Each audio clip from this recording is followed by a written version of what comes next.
Muy buenos días, señoras y señores.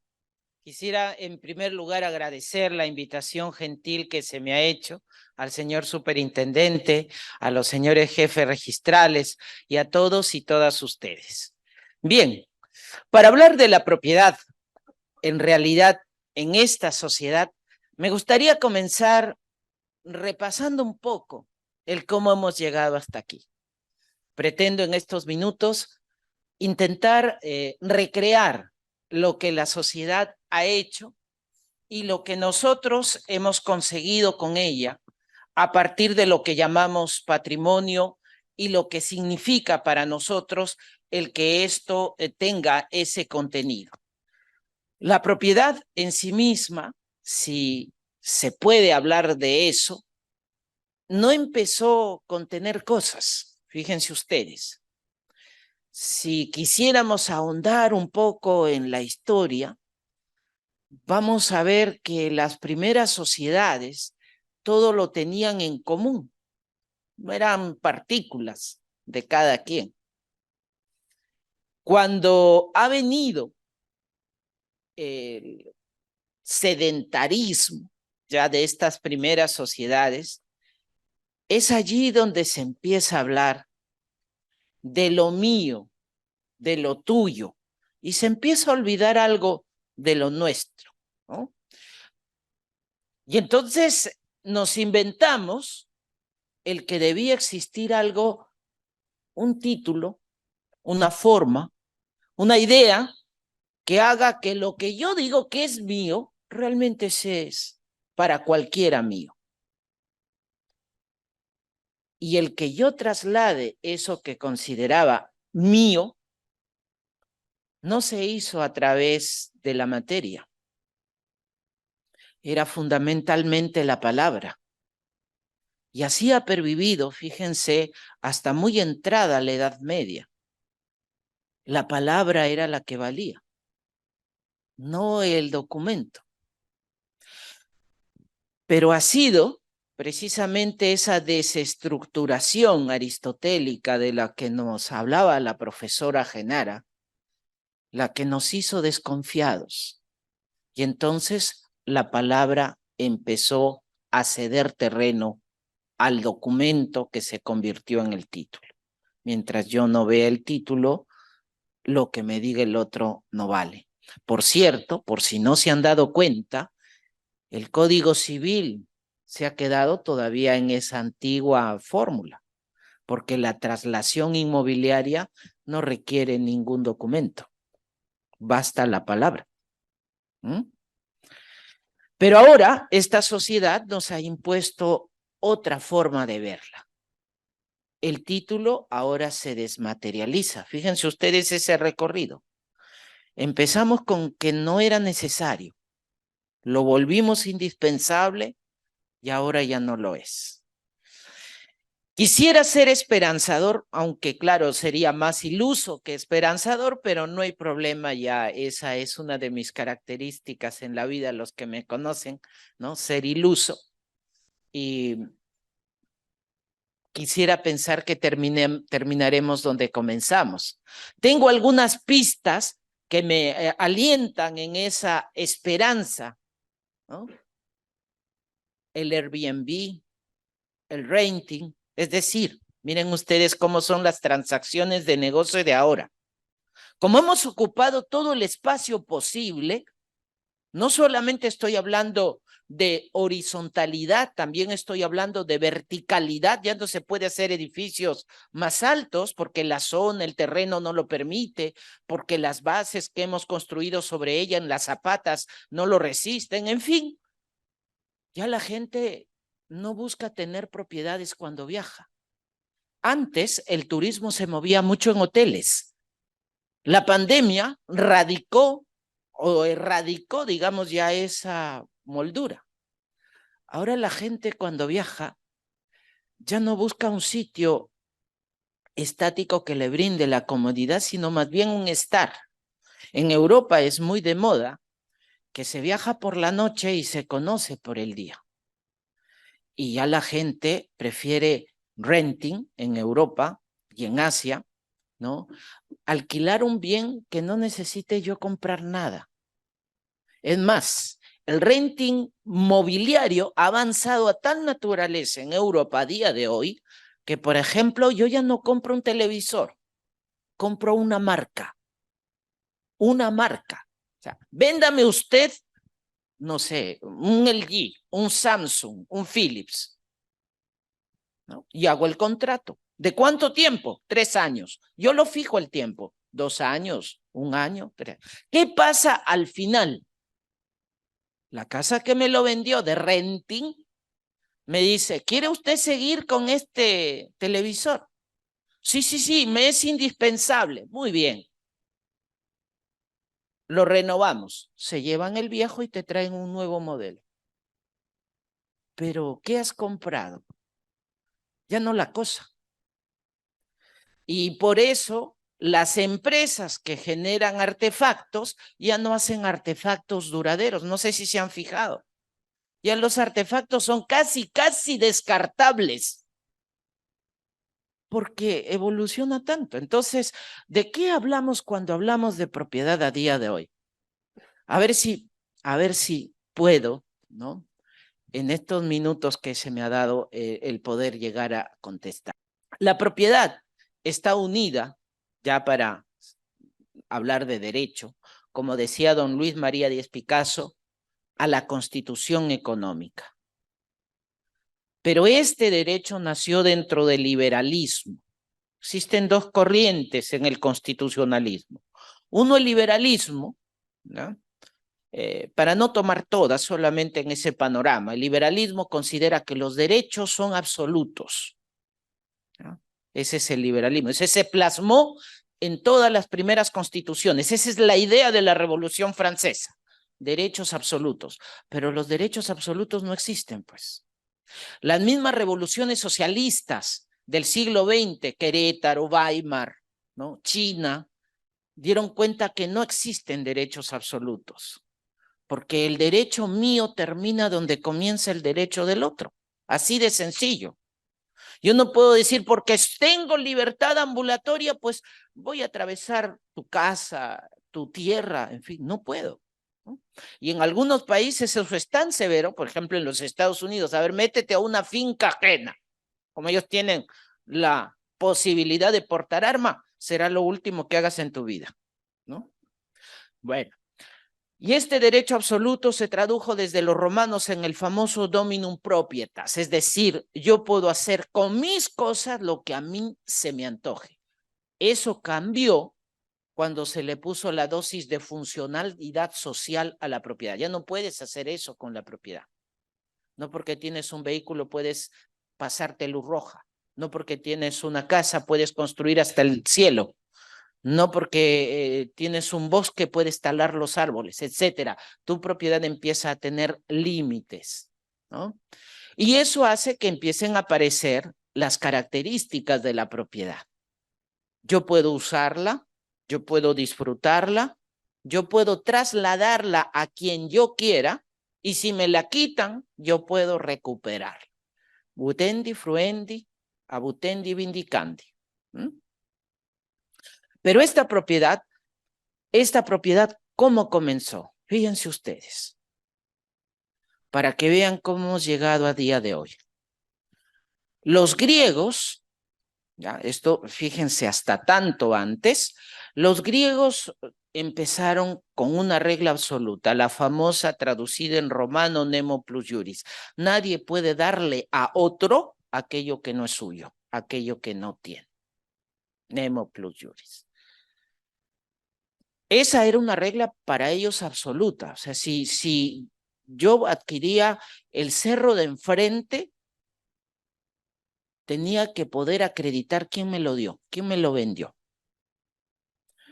Si no, yo no podía traer al dueño del cerro de enfrente, yo no era dueño de ese cerro de enfrente, me lo quitaba el Estado. La polis griega se lo hacía suyo. Ahí tienen ustedes, por ejemplo, lo que pasó en Esparta, para que vean cómo ingresando un caballo nada más dentro y conquistando una ciudad con muros, no, aún así no se hacían dueños. Era un mundo distinto. Los romanos vieron en esto una norma muy severa y empezaron a hacer las excepciones, que enseguida las vamos a ver, para cómo aterrizó en el Perú. Pero ¿cuáles son los problemas que vieron los romanos? Por cierto, esto es algo que el derecho ha pretendido ignorar y de paso le devolvemos eso, ¿no? Como decía la profesora Genara, el copyright, para que a quién le corresponde. Muy bien. Las leyes no son de los romanos. El derecho romano se llama romano, así como América se llama tal por Vespucio, pero en realidad debería llamarse Colombia, si quisiéramos ser completamente honestos, ¿no? Colombia del Norte, Colombia del Centro y Colombia del Sur, por Cristóforos Columbus, que fue el que vino y dio luz a esta tierra. Pero en fin, así están las cosas. Le llamamos derecho romano, pero quienes lo inventaron fueron los griegos. 10 varones romanos fueron a Grecia y copiaron las leyes, los decemviros, y las trajeron. Y bueno, ¿cuáles son los problemas? Fíjense ustedes, la mayor de las propiedades que tenían los romanos no era la tierra, eran los esclavos. Entonces empezaron con 3 problemas básicos. Primer problema, ¿los hijos de esclavos son esclavos? ¿O el nacimiento los vuelve libres?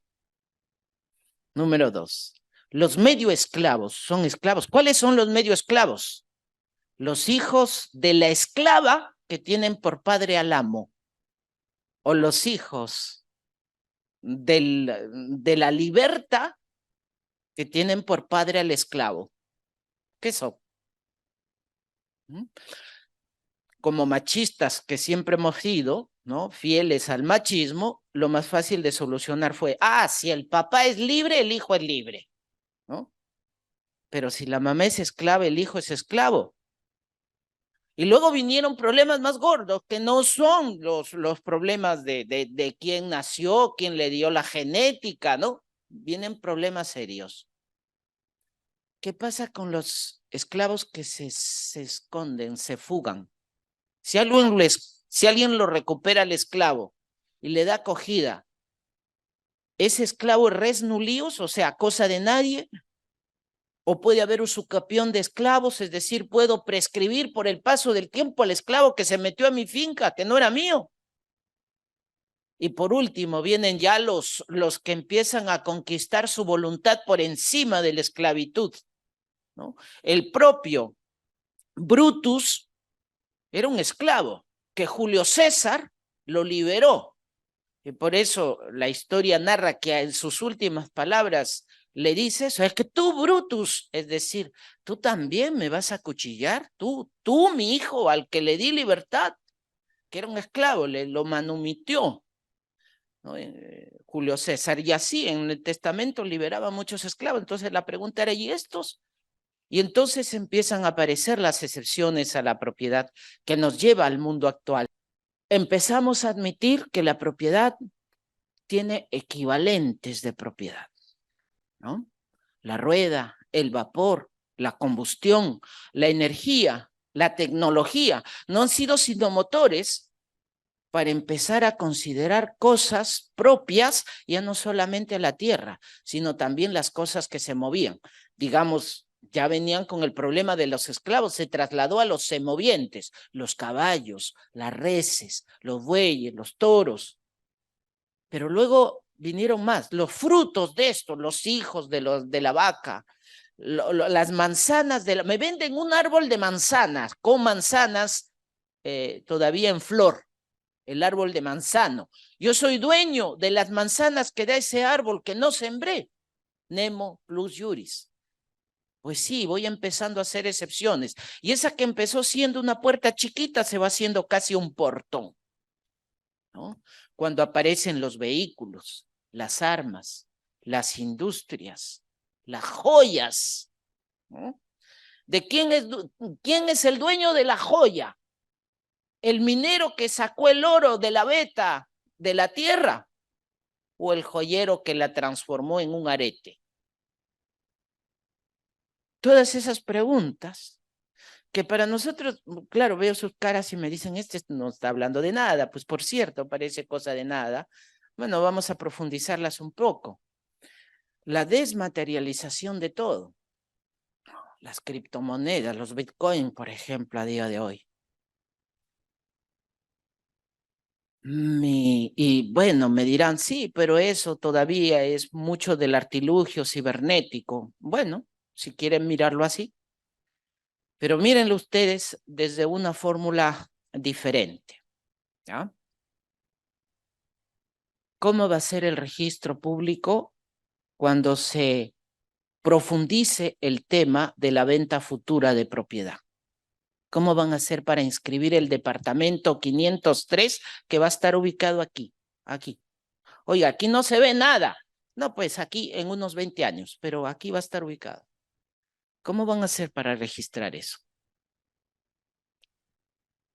Es aire, es sueño, es una idea.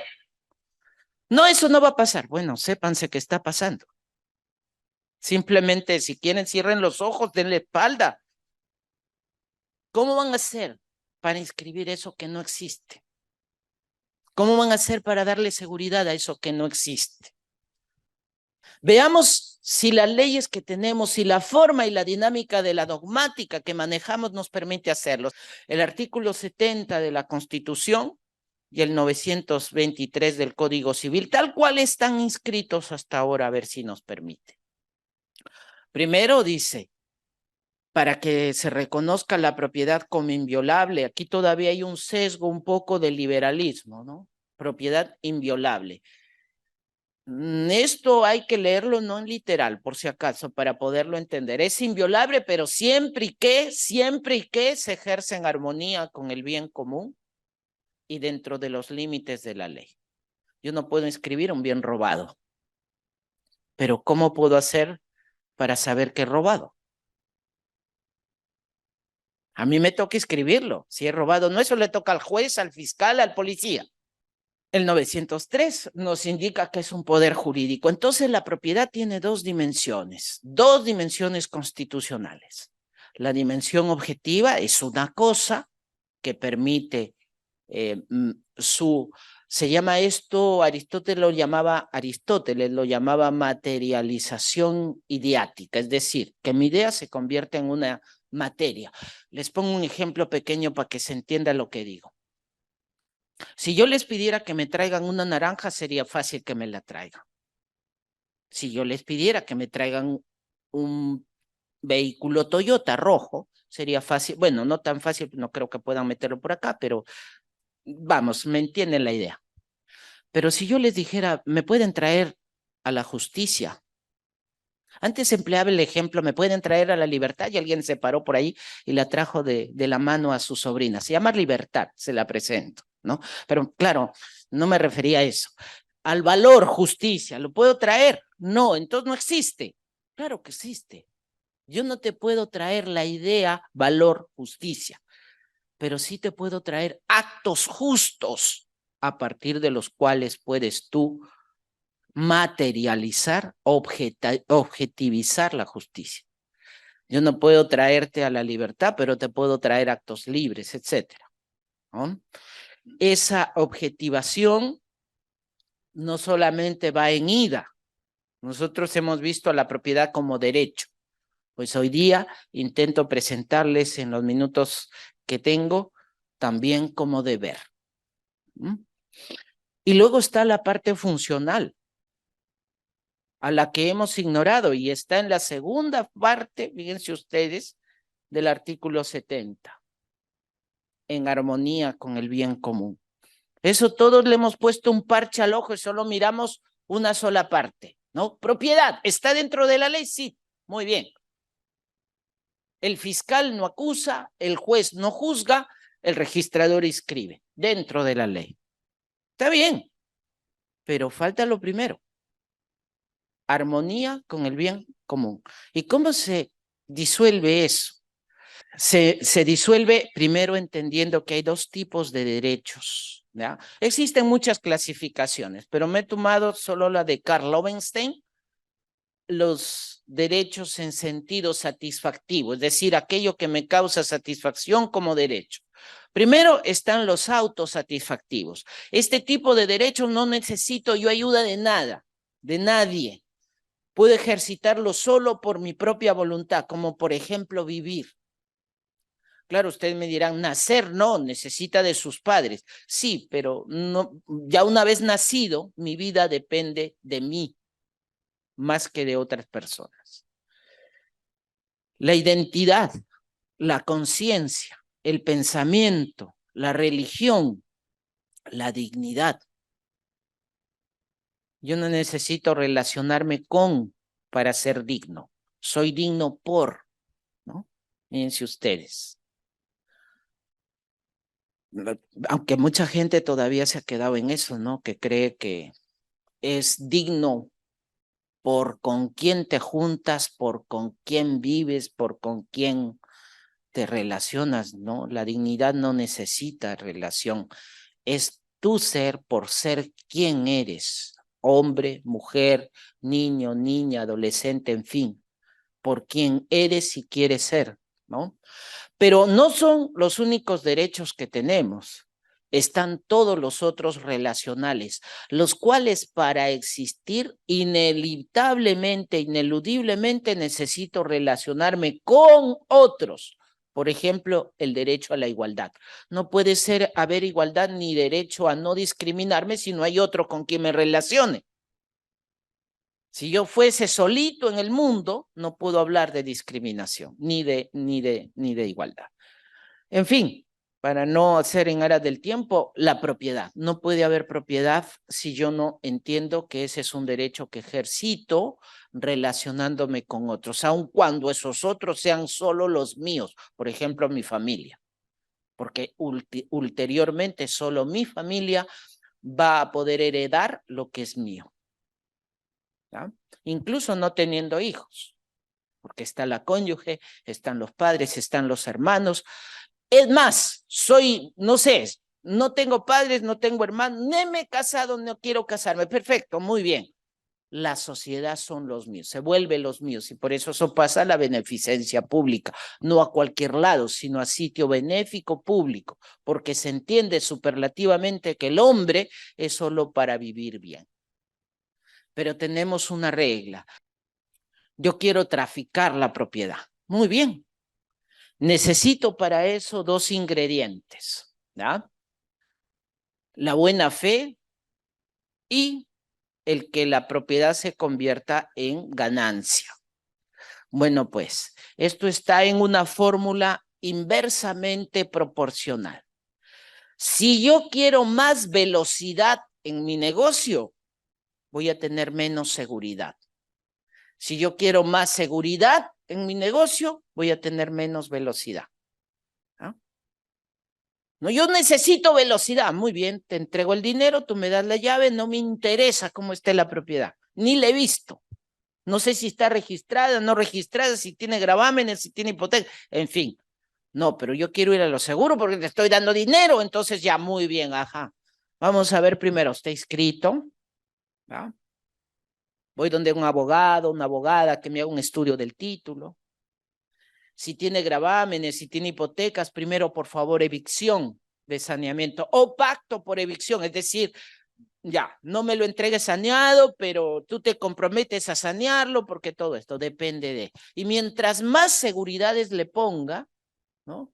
Voy a averiguar tu vida, voy a ver qué antecedentes tiene, has cometido algún delito, te has pasado luces rojas, ¿no? Eres, no sé, pues ya quiero ir hasta más, eres una persona que cumple en la vida las cosas sociales, sufragas, votas, pagas impuestos, en fin, le pongo más seguridad, entonces eso se va en inversión. Entonces depende qué quiero sacrificar si quiero hacer un negocio de propiedad, depende qué.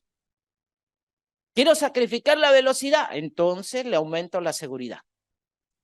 Quiero sacrificar la seguridad, entonces, claro, va a ser más veloz, pero es casi inseguro. Y entonces el mundo nos exige ir un poco más allá. por ejemplo, ¿no? De como si lo que hubiéramos hecho no fuese suficiente.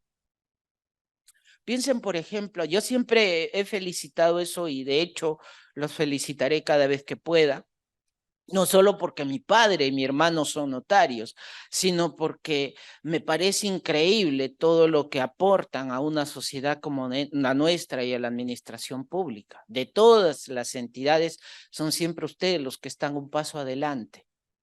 No solo en inteligencia artificial, también en mecanismos de trámite, ¿no? La han agilizado tanto, por ejemplo, la entrega inmediata. Antes había que ir con su formulario, estoy hablando de los años 80, ir con su formulario, esperabas 3 días, luego a los 3 días te decían qué día del mes siguiente podías venir por tu copia.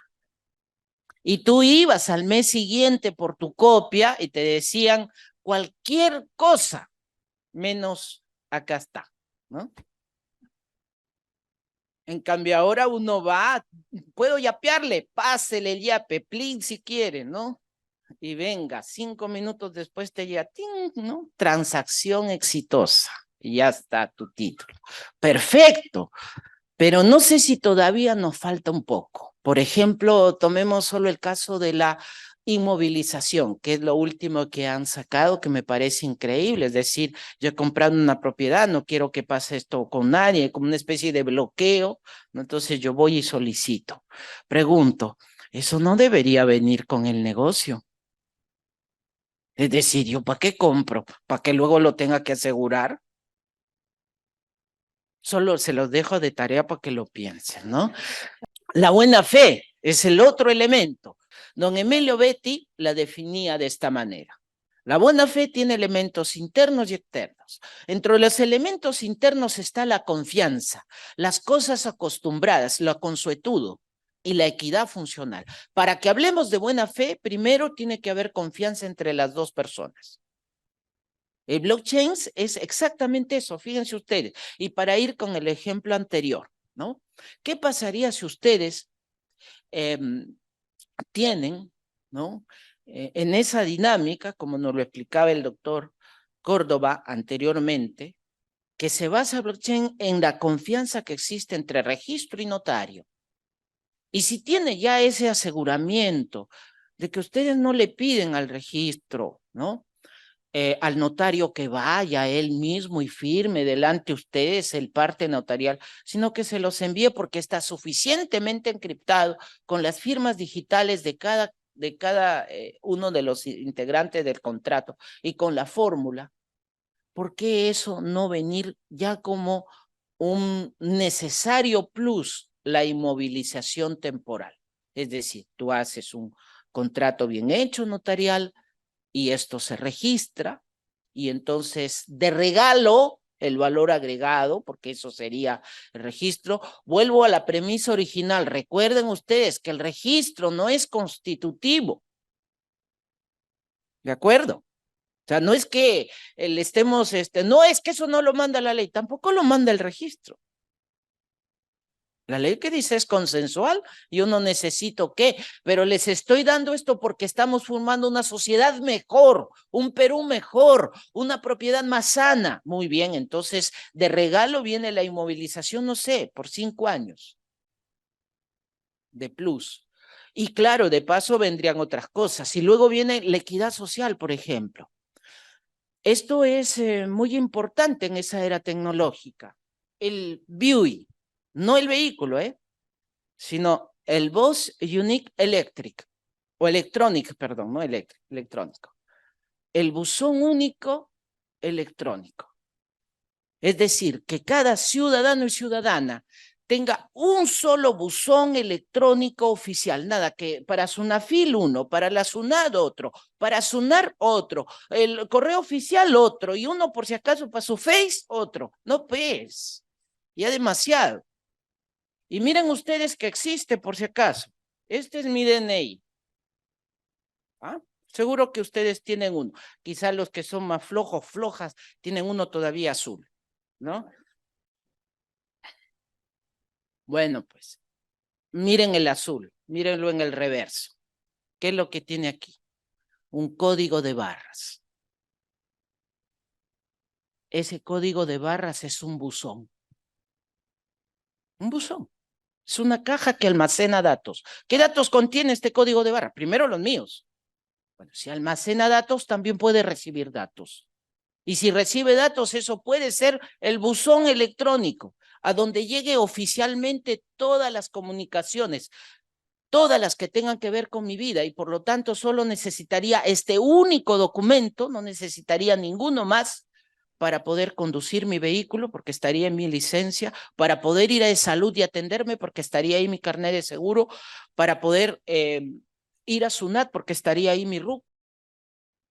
Claro, necesitaríamos ser un poco más decentes, porque, por supuesto, los correos electrónicos personales, Yahoo, Gmail, Hotmail, Zetacom, etcétera, todos esos necesitan propaganda para existir, porque eso cuesta dinero, ¿no? Y entonces, ¿cómo hago para que tenga dinero? Pues no tengo modo, entonces ya le tengo que hacer otras fórmulas, ¿no?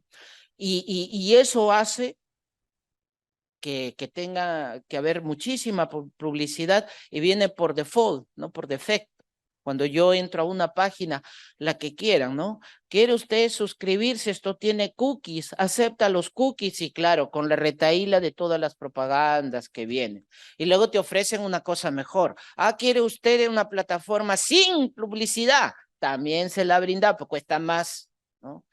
Claro, el Estado no tiene eso, pero tiene los famosos correos masivos, que es insufrible, ¿no? Todas las gerencias, por ejemplo, del PJ, para hablar de casa, no de mi casa, del Poder Judicial, todas las gerencias tienen ese famoso correo masivo. Así que cada día tengo que abrir mi correo institucional y vienen 800 correos. Solo uno es importante, los otros 799 son que invitan a un evento, que se ha fallecido la mamá de alguien, que cumple años el perrito del vecino, del dueño del vehículo, del chofer del presidente, ¿no? Bueno, es insufrible, pero eso es, pues, que sepamos ser equitativamente funcionales. Bueno, los externos, la buena fe tiene que aparentar, y miren ustedes, allá profundizo a lo siguiente, por favor, para ir a velocidad, pero ya se me van acabando los minutos, ¿no? No basta solamente que exista una buena fe simple, presunta, subjetiva. La única buena fe creadora de derechos es la cualificada, la diligente, la objetiva. ¿De dónde ha sacado usted esto? De la jurisprudencia. Dos casaciones, una colombiana, otra peruana, ¿no? Y las dos no son recientes, son ya antiguas, pero esa es el derrotero que ha marcado la jurisprudencia nacional en tema de propiedad. No solo se puede presumir ni solo ser una invocación. Oye, ¿usted de dónde compró este vehículo para poderlo registrar? No, no me interesa. Insisto, no hemos visto todavía esa arista. Por ahora el registro solo mira la arista objetiva, es decir, que sea legal. Punto. Yo no me meto si es funcional. Pero sépanse que ese es el futuro. Así que tarde o temprano empezaremos a ver cómo medimos la funcionalidad de la buena fe. La jurisprudencia va por ese camino. No basta, ¿ya? Empecemos con las antiguas, luego voy a las recientes. No basta, miren ustedes, con que yo vaya a registros públicos y pregunte quién es dueño del inmueble para que yo pueda decir tengo mejor derecho de propiedad. Tengo que saber quién ocupa el bien. ¿Eso lo dice registro? No. La pregunta es, ¿debería decirlo? No sé. Si tuviéramos el BUI, la del buzón único electrónico, tal vez sería una obligación del usuario registral declarar quién habita ese inmueble y los cambios que haga en esa residencia, ¿no? La buena fe diligente no es el producto de un razonamiento lógico. Tampoco el de saber una cuestión de experiencia de vida. Es una cosa práctica, ¿no? Es una cosa práctica. Claro, si yo voy a ahorrar una gran cantidad de dinero para comprar un bien que debo inscribir y la mayoría de los bienes que se inscriben son muy valiosos, algunos súper valiosos, ¿no? En promedio son varios miles de dólares los que cuesta un vehículo inscrito y varios cientos de miles de dólares lo que cuesta un inmueble inscrito. Debería importarme, ¿creen? ¿Por qué hemos hecho esto? ¿No? La siguiente, por favor. Porque hemos olvidado que el derecho engendra un deber. La Declaración Universal de los Derechos Humanos no debería llamarse solo eso. Debería llamarse Declaración de Derechos y Deberes. Porque todos hemos leído la Declaración Universal solo hasta el artículo 27 y ahí paramos de contar. Pero sépanse que tiene 30 artículos. Y los últimos dicen cosas como esta. Por ejemplo, el 29. Toda persona tiene deberes respecto a la comunidad, puesto que solo en ella puede desarrollar libre y plenamente su personalidad. ¿Cómo se traduce en el derecho? El deber de propiedad. ¿Cómo se traduce? Veamos qué nos dicen los teóricos. La teoría de la carga o de los deberes. Giovanni Sartori, más reciente, un poquito más antiguo, don Carl Smith. Yo creo que a la par de Karl Loewenstein, Carl Smith ha sido uno de los mejores constitucionalistas que este mundo ha tenido. Pero, claro, lamentablemente su afiliación política es la que le vino en contra, ¿no? Él es nazi, pero nazi no de los nazis hitlerianos genocidas, sino nazi del nacionalsocialismo en sus fundamentos, es uno de sus ideólogos. Giovanni Sartori, por otro lado, un italiano, profesor de Derecho Constitucional, que ha dado mucho respecto de cómo entender los deberes. Veamos sus frases, 2 líneas, ¿no? Cada vez que ejercemos la libertad, imponemos cierto grado de poder mayor o menor sobre otro, por lo que este poder debe estar sometido al derecho. Y eso, miren ustedes, que sería increíble si no solamente yo quiero inscribir este inmueble porque es mi derecho. Ajá, muy bien, señor, se va a escribir su inmueble porque es su derecho, pero también es su deber. ¿Ha ejercitado bien su deber? Porque solo se podría inscribir si es al mismo tiempo un derecho bien ejercido y un deber bien ejercido, ¿no? La vida en sociedad y el respeto al pacto social imponen a cada integrante un deber, decía don Carl Smith, un deber. ¿Qué deberes impone la propiedad? Los mismos 4 deberes que engendraron sus características de derecho, ¿no? Utendi, fruendi, abutendi, vindicandi. El deber de utendi es, yo no compro un vehículo porque quiero, me sobra la plata. No.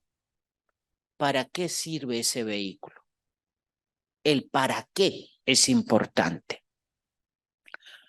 Yo no puedo, miren ustedes cómo sería esa idea, ¿no? En esa sociedad no solamente tecnologizada, sino además éticamente tecnologizada. Usted no solamente al inscribir tiene el derecho sobre este vehículo, sino también el deber de utilizarlo cada vez que se necesita en algo para el bien social. Si usted lo utiliza, por ejemplo, para traficar droga, se acabó el registro. Miren ustedes, ¿se podrá hacer eso? Solamente son retos. La buena fe en los negocios. La propiedad, insisto, es consensual. Entonces el registro es un valor agregado, pero un valor agregado, eso nunca lo olviden, un valor agregado ético. ¿Por qué? Porque no es un mandato legal, pues, es un mandato ético, que cualquiera que compre un bien en el Perú sea capaz de decir esto es sano, esto es bueno, esto es correcto. No solamente esto es legal, porque lo legal no necesito escribirlo, les insisto, porque el registro no es constitutivo. Número 2, La desmaterialización del título de propiedad ha vuelto indispensable el registro. ¿Ah? Ya no solamente es el regreso a la palabra dada, sino es qué mecanismos empezamos a hacer de contenido para que esto se asegure. Y miren, a diferencia de lo que se cree, es al revés. Todas las entidades públicas, por una razón que yo desconozco hasta ahora, es para mí un misterio, han intentado a día de hoy pretender que lo que se tiene, ¿no? La información que cada administración pública tiene es como una propiedad privada. Les voy a contar una anécdota chiquita. Cuando empecé de abogado, me tocó ser asesor del Banco Mundial para educación, ¿no? Yo estaba novato todavía, pero bueno, Dios que es grande me hizo que ya pudiera acceder rápidamente a ser un asesor senior del banco. Pero era un mocoso, pero igual me tocó ir iba a decir el lugar, pero no voy a decirlo porque no vale la anécdota. Bueno, fui a un lugar y me tocó entrevistarme con el director regional, ¿no? De educación de ese lugar. Y entonces estaba revisando sus normas. Le digo, ¿tiene usted por casualidad su reglamento, su manual de funciones, sus directivas de funcionamiento para ver cómo es que usted ha administrado sus procedimientos disciplinarios? Me dijo, ¿cómo que no? Sí tenemos. Muy bien. Un momentito. Se levantó de su escritorio, sacó un cuadro enorme que tenía tras él, ¿no? Y había una caja fuerte. Abrió la caja fuerte y sacó de ahí el reglamento, ¿no? Entre mí decía, caramba, este señor debe ser tan valioso eso que en una caja fuerte. No me quedé con la curiosidad, le pregunto, director, pero ¿por qué usted lo guarda en la caja fuerte? Hombre, me dice, doctor, si se enteran los trabajadores, no los voy a poder sancionar, ¿no? Esa es la administración pública. Seguimos pensando que nuestra información es, miren ustedes, cuánto bien le haría, fíjense ustedes, si lográramos la gobernanza de datos, que cada entidad pública pudiera estar interconectada, ¿no? Pero seguimos pensando como el nombre, si se enteran, no va a poder. No, pues, miren qué bien le haría. Qué bien le haría a un notario poder tener acceso a la base de datos que tiene el Poder Judicial de sentenciados. Qué bien le haría a un registrador tener acceso a la base de datos que tiene el Ministerio Público. Y viceversa, ¿no? Y viceversa. Entiendo que hay un esfuerzo grande que han hecho, por ejemplo, con el PJ. Yo no me voy a negar con el tema, por ejemplo, de las subastas, de los embargos, ¿no? De las inscripciones. Excelente. Pero necesitamos eso. Y más todavía, en España tienen el famoso compliance, que es como un programa adicional de empresa que ellos mismos se suscriben, es soft law, no es derecho obligatorio, es que ellos se comprometen a eso, ¿no? Al compliance. Se comprometen a que sus directivos no van a incumplir ninguna norma de tránsito, por ejemplo. Oiga, pero nosotros nos dedicamos a la pastelería. ¿Qué significa? No, ese es nuestro compromiso con la sociedad. El compliance es también una fórmula ética. Es importante avanzar con las salvaguardas, la alerta registral, el bloqueo registral, la inmovilización, pero hay que ir pensando a ver si estos no son valores agregados, plus que nosotros le damos al usuario, sino parte del servicio. Miren, sería increíble que cada usuario que inscribe un bien pueda recibir de respuesta, señor, por 5 años aquí nadie le va a tocar nada, 5 años. ¿No? O si quieren ustedes 2 años solo para hacer conductas. Por 2 años nadie le va a tocar nada sin su autorización. ¿No? El día que se quiera hacer un movimiento, se necesitará que quien lo haga a través de la red de blockchain, por ejemplo, del notario, que vaya al notario, que ponga su huella digital, etcétera, ¿no? Y solo para narrar una idea nada más que me pasó hace unas semanas, ¿no? En Viena, Austria. Teníamos que firmar el acta sobre la conferencia que había habido sobre derechos penales de formalización en lavado de activos y todo esto de propiedad a raíz de mi cargo, ¿no? Y bueno, estaba acostumbrado a que las actas no las envían, nosotros las firmamos incluso digitalmente. Pero no fue así. Fue una cosa que me pareció más increíble. Me dijeron al momento de salir, va usted a bajar el aplicativo en su celular. Lo bajé en el aplicativo, luego le va a llegar el acta a su correo. Si usted está de acuerdo, abre el aplicativo, que era un robot, inteligencia artificial. Ni siquiera una persona, era un robot. Y me dijo, muy bien, va a decir usted el número que aparece en este momento. Apareció 4 dígitos, ¿no? Y luego usted va a mirar mientras le tomamos la fotografía, ¿no? Al cabo de eso digo, muy bien, acaba de usted firmar el acta.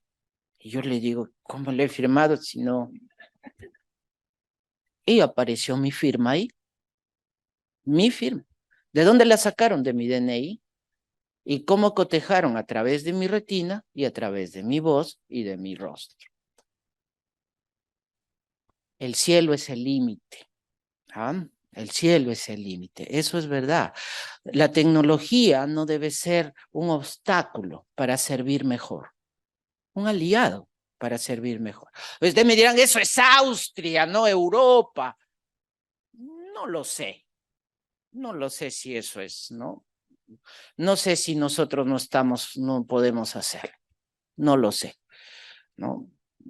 Como decía la profesora Genara, esas preguntas estructurales aristotélicas solo dependen de las acciones minusválidas que hemos hecho antes, pero si queremos ir hacia además, el por qué es importante, ¿no? Para terminar, 2 cosas. Aún nos falta mucho, pero sépanse que el Tribunal Constitucional va en esa línea. Acá tienen la ley famosa, esta ley que causó tanto desastre, 30.303, esta que dice que el registro de persona que ha falsificado permanece. ¿Cómo puede ser posible? Y la buena fe y todo eso. Bueno, pues el Tribunal Constitucional ha dicho, es que el registro no es el obligatorio. El obligatorio es tu conducta. Tú vas a comprar un inmueble, no basta que veas que está a nombre de Francisco Pizarro. Tú tienes que ver si está vivo. Ese señor murió hace varios siglos. Por si no lo sabes, no está enterrado. Algunos discrepan, pero ya le hicieron la genética, ahí va en su tumba, está en la Catedral de Lima. No es suficiente con consultar. Necesitas ir a ver, ojos vista, ¿no? ¿Quién vive ahí? Y por lo tanto, miren ustedes, hace falta ir dando más pasos, como si no fueran pocos los que han dado ustedes, insisto, los felicito a ustedes porque en realidad, mientras en el Poder Judicial seguimos en el tiempo de la carreta, ustedes ya van viajando en transportadores espaciales, pero aún nos falta. Y un aliado para eso es esto, el derecho de extinción de dominio. Existe hace más siglos, no se llamaba con ese nombre, primero se le llamó pérdida de dominio y ahora se le llama extinción de dominio desde el año 2018. En este proceso, toda persona que tenga en su poder, no necesariamente a título personal, pero en su poder un bien que no sepa explicar su origen o que lo utilice en cosas ilícitas, el Estado se lo puede quitar. ¿Ah? Si hay una persona que tenga un bien, que no. Si saben leer entre líneas, miren ustedes las posibilidades que tiene registros públicos. porque ustedes podrían darle esa garantía, ¿no? El dominio es, se me acabó el tiempo, quisiera solo que me den un par de minutos para concluir. El dominio es un hecho, por eso se puede extinguir, porque no es un derecho, es un hecho. Y este hecho aparenta ser legal, por eso puedo escribirlo, pero no basta con que aparente ser legal, tiene que ser legal y tiene además que armonizar con el bien común. Espero que en estos minutos haya podido transmitirles solo algunas ideas de lo mucho que es posible hacer.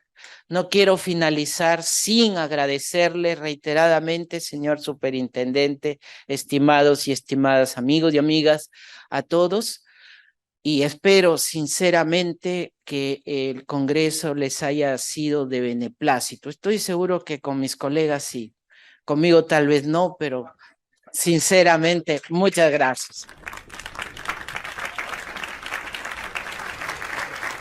Agradecemos la participación del doctor Manuel Luján Túpez por tan interesante tema y haber contribuido con nuestra formación, y le pedimos colocarse en el centro del escenario para una foto del recuerdo.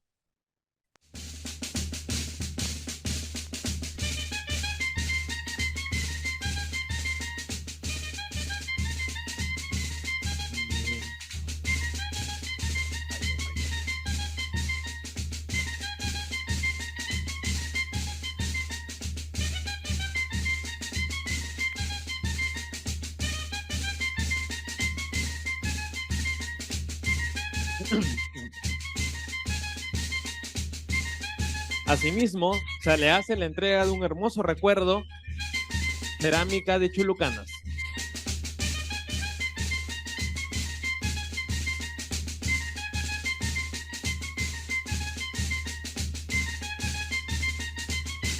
Gracias nuevamente al doctor Luján